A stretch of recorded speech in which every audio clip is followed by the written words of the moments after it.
ತಪಸ್ ಸಾಧನಾ ಯೋಜನೆಗಳು ಸಂಪೂರ್ಣವಾಗಿ ಸಮಾಜದ ಸಹಕಾರದಿಂದಲೇ ನಡೆಯುತ್ತಿರುವ ಯೋಜನೆಗಳು. ಅಂದರೆ ಇಲ್ಲಿ ಉಚಿತವಾಗಿ ಶಿಕ್ಷಣ ಪಡೆಯುವ ಎಲ್ಲಾ ವಿದ್ಯಾರ್ಥಿಗಳು ಸಮಾಜದಿಂದ ಪಡೆದುಕೊಂಡವರೇ. ಆದ್ದರಿಂದ ತಪಸ್ ಸಾಧನಾ ವಿದ್ಯಾರ್ಥಿಗಳಲ್ಲಿ ಸೇವಾ ಮನೋಭಾವವನ್ನ ವೃದ್ಧಿಸಲು ವಿಶೇಷ ಪ್ರಯತ್ನ ಮಾಡಲಾಗುತ್ತಿದೆ. ಇದರ ಪರಿಣಾಮವಾಗಿ ಹಲವು ವಿದ್ಯಾರ್ಥಿಗಳು ತಮ್ಮ ಮುಂದಿನ ಜೀವನದಲ್ಲಿ ಸೇವಾ ಮನೋಭಾವವನ್ನ ಅಳವಡಿಸಿಕೊಂಡು ಸಮಾಜದಿಂದ ಪಡೆದುಕೊಂಡಿದ್ದನ್ನು ಮರಳಿ ಸಮಾಜಕ್ಕೆ ಅರ್ಪಿಸುತ್ತಿರುವುದು ಶ್ಲಾಘನೀಯವಾಗಿದೆ. ರಾಷ್ಟ್ರೋತ್ಥಾನ ಪರಿಷತ್ ಆಯೋಜಿಸಿದ್ದ ತಪಸ್ ಹಳೆ ವಿದ್ಯಾರ್ಥಿಗಳ ಸಮಾವೇಶದಲ್ಲಿ ಹಲವು ಹಳೆಯ ವಿದ್ಯಾರ್ಥಿಗಳು ತಮ್ಮ ಸೇವಾ ಕಾರ್ಯಗಳ ಕುರಿತು ಮಾಹಿತಿಯನ್ನ ನೀಡಿದ್ರು. ನಾವು ಒಂದು 5 ಜನ ಫ್ರೆಂಡ್ಸ್ ಸೇರಿ ರೀಸೆಂಟ್ ಆಗಿ ಒಂದು ಸಣ್ಣ NGO ಸ್ಟಾರ್ಟ್ ಮಾಡಿದ್ದೀವಿ. ಅದರ ಹೆಸರು ಸ್ಟೆಮ್ ರೀಚ್ ಇನಿಷಿಯೇಟಿವ್ ಅಂತ. ಸ್ಟೆಮ್ ಅಂದರೆ ಜಸ್ಟ್ ಪ್ಲಾಂಟ್ ಇನ್ ಸ್ಟೆಮ್ ಅಲ್ಲ, science, technology, engineering and math ಇದ್ರ ಓರಿಯೆಂಟೆಡ್ ಕೆಲಸ ಮಾಡೋಣ. ಆ್ಯಂಡ್ ಕರೆಂಟ್ಲಿ 2 ಗೌರ್ಮೆಂಟ್ ಸ್ಕೂಲಲ್ಲಿ ಇನ್ಕ್ಯುಬೇಟ್ ಮಾಡಿದ್ದೀವಿ. ಇದನ್ನು 10th ಅವ್ರಿಗೆ ಏನು ಸಿಲೆಬಸ್ ಇದೆ ಅದೇ ಸಿಲೆಬಸ್ನ ನಾವು ಬೇರೆ ಥರ ಫ್ರೇಮ್ ಮಾಡಿದ್ದೀವಿ.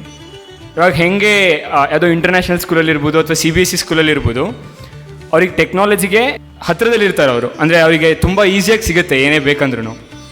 ಅದು ಗೌರ್ಮೆಂಟ್ ಸ್ಕೂಲ್ ಮಕ್ಕಳಿಗೆ ಆ ಎಕ್ಸ್ಪೋಜರ್ ಸಿಗ್ತಾ ಇಲ್ಲ.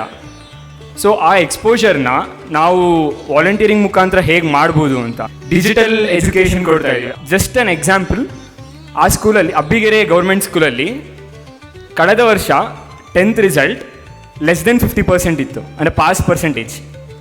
ಈ ವರ್ಷ ಆ ಸ್ಕೂಲಿನ ಟಾಪರ್ 94% ತೆಗೆದಿದ್ದಾನೆ. ಲಾಸ್ಟ್ ವೀಕೆಂಡ್ ನಾವು ಬ್ಯಾಕ್ ಟು ಸ್ಕೂಲ್ ಪ್ರೋಗ್ರಾಮ್ಗೆ ಹೋಗಿದ್ವಿ ಶಿರಸಿ ಹತ್ರ. ಅಲ್ಲಿ ಕಿಟ್ ಎಲ್ಲ ಪ್ರೊವೈಡ್ ಮಾಡಿದ್ವಿ. ಲಾಸ್ಟ್ ವೀಕೆಂಡ್ ಯೂತ್ ಫಾರ್ ಸೇವಾ ವತಿಯಿಂದ ಗೋಶಾಲೆ ಇದೆ ಮಾಲೂರು ಹತ್ರ, ರಾಘವೇಂದ್ರ ಸ್ವಾಮಿ ಅವ್ರದ್ದು. ಅಲ್ಲಿ ಹೋಗಿ 100 ಗಿಡ ನೆಟ್ಟಿದ್ವಿ ನಾವು.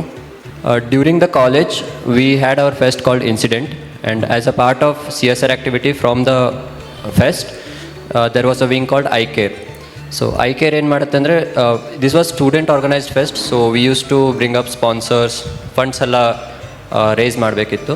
So part of it used to go for the CSR. We used to educate the local children in the surrounding, and also ಅಲ್ಲಿ ಬರೋ ಲೋಕಲ್ ವರ್ಕರ್ಸ್ ಮಕ್ಕಳಿಗೆ ಅವರಿಗೆಲ್ಲ ಸಪೋರ್ಟು, ಬೀಚ್ ಸ್ಕೂಲಿಂಗ್ ಇದೆಲ್ಲ ಮಾಡ್ತಿದ್ದೆ.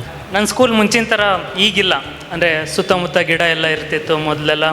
ಈಗ ಅದು ಹೊಸ ಸ್ಕೂಲ್ ಆದಮೇಲೆ ಅದನ್ನೆಲ್ಲ ಡೆಮೋಲಿಷ್ ಮಾಡಿದಾಗ ಮತ್ತು ನಂಗೆ ಅನಿಸಿತು ಇದನ್ನೇನು ಚೇಂಜ್ ಮಾಡ್ಬೋದು ಅಂತ. ಮತ್ತು ಫಾರೆಸ್ಟ್ ಡಿಪಾರ್ಟ್ಮೆಂಟ್ ಜೊತೆ ಮಾತಾಡಿ 1500 ಸ್ಯಾಂಪ್ಲಿಂಗ್ಸನ್ನು ತೊಗೊಂಬಂದ್ವಿ. ಮತ್ತು ಫ್ರೆಂಡ್ ಸರ್ಕಲಲ್ಲೇ ಟ್ರ್ಯಾಕ್ಟರ್ಸ್ ಎಲ್ಲ ಇತ್ತು. ಸೊ 1500 ಗಿಡನ ಹಚ್ಚಿ, ಮತ್ತು 2 ಡೇಸ್ಗೊಂದು, ಅಂದರೆ ಗಿಡ ಹಚ್ಚೋದು ಈಸಿ, ಮತ್ತು ಅದು ಮೇಂಟೈನ್ ಮಾಡೋದು ಕಷ್ಟ. ಸೊ ಸುತ್ತ ಫೆನ್ಸಿಂಗ್ ಎಲ್ಲ ಮಾಡಿ ಮತ್ತು ಗಿಡ ಹಚ್ಚಿದ್ವಿ. ಅದರಲ್ಲಿ ಒಂದು 60% ಸಕ್ಸಸ್ ರೇಟ್ ಇದೆ. ವಿದ್ಯಾರ್ಥಿಯೊಬ್ಬ ಸಮಾಜಮುಖಿಯಾಗಿ ಆಲೋಚಿಸಲು ಪ್ರಾರಂಭಿಸಿದಾಗ ಶಿಕ್ಷಣವು ಸಾರ್ಥಕತೆ ಪಡೆಯುತ್ತದೆ ಎನ್ನುವ ಪ್ರಾಜ್ಞರ ಮಾತನ್ನ ಇಲ್ಲಿ ನೆನಪು ಮಾಡಿಕೊಳ್ಳಬಹುದು.